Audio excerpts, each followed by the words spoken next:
right, here we are, my man Eddie Hearn. Got a good fight, underrated fight, Yeah. I think, Morataya and Cruz. But I got to get the hard facts out of you, Eddie, about this Vergil Boots whole scenario thing. Quick wet is the fight, because there's some discrepancy between Ortiz's team and Oscar. Obviously, Oscar talking about it's a $3 million guarantee. Ortiz's team wants $7 million. What I'm asking you is, was this fight to be funded by Turki Al-Sheikh, or is this? No, this is a fight to be funded by Matchroom and Golden Boy, but funded by the economics of the show. Right. Do you know what I mean? And ultimately, you hope that you would deliver the pay-per-views and the numbers. You know, I think at the moment, I always remain optimistic. And sometimes when it blows up like this, sometimes actually that's the result is you make the fight. But I don't know. You know, I don't really know much about the situation with Vergil and Golden Boy. In an ideal world, we'd have a clean deal where everybody gets on. It's not often the way, but you know, I'm still hopeful. I think that Boots is a phenomenal fighter. I think Vergil Ortiz is a phenomenal fighter. I think it's the best fight in American boxing. I think it's 1v2 in the division, and I'm still hopeful. But if not, we have to look at other options as well. Do you look at it then that maybe, because that question was contingent a lot for me. Do you think that an Oscar might be in the right by saying, hey, it's $3 million because we're fighting for market value here? We're not fighting I mean, for there's different, you know, there's all kind of different economics and structures to a deal. What's up, Zay?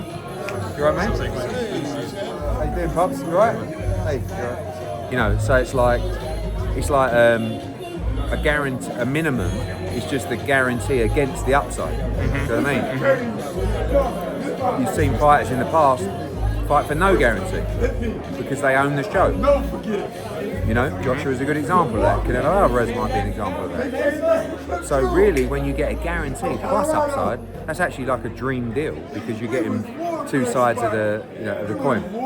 So you know, quite often when you give a guarantee, it's the safe number for a promoter, because what you don't want to do is give a guarantee of 5 or 6 million and the fighter ends up making 4 million and you're topping up the million on both sides. Do you know what I mean? It's just not good business. So the issue is that because now of the new wave of promoters or Riyadh season or wild new people coming into the market that are prepared to hemorrhage 2, 5, 10 million on a show, it makes the actual numbers sometimes look less attractive, but it's just a real life scenario. Right. Do you know what I mean? Right. And it's still a lot of money, but you know, it is what it is. Why do you think Turki wasn't interested in buying up this fight when he has a... He was, but the dates didn't work, the timing didn't work. This was last year.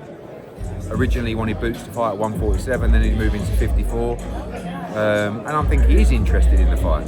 But with the ring card next week and February 21st, obviously, you know, he can't do every single fight, and that's okay because we're happy to roll the dice ourselves on it.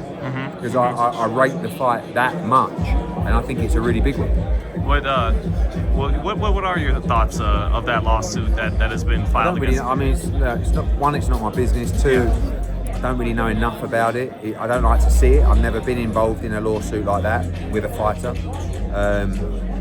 I hope they can work it out some way or the other.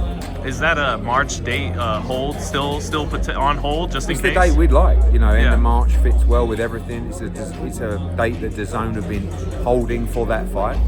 But you know, you've got Josh Kelly fighting next week against Murtalayev.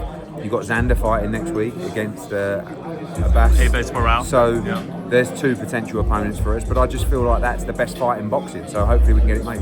Do you view the winner of Bakram and Josh Kelly as the backup plan for Jaron? Yeah, Josh Kelly signed to fight Jaron within his contract. So secretly, and because he's our fighter as well, publicly, I want to see Josh Kelly win that fight. I actually think he can win that fight. I think it's a very dangerous fight, but he's got the skills to do it. That would solve a lot of problems. Yeah, how well? I know you're confident because you rate the fight, and I do too. It's a great matchup, Jaron and Vergil.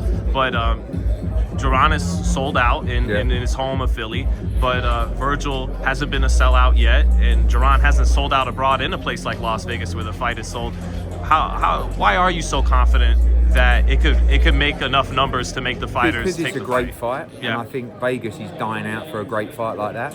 There are other venues that we will actually look at as well, but when you've got two guys that draw in their hometown and it's kind of like a 50-50 fight split, you have to go really to a different place. So Vegas is a good option. I think Atlanta works incredibly well for that fight as well. Obviously we need to maximise the gate, especially if we're laying out a guarantee. do you think it gets over the line ultimately? If you had to lean one Again, way or the I'm other? an optimist, so I would say yes. But I understand there are obviously a lot of hurdles.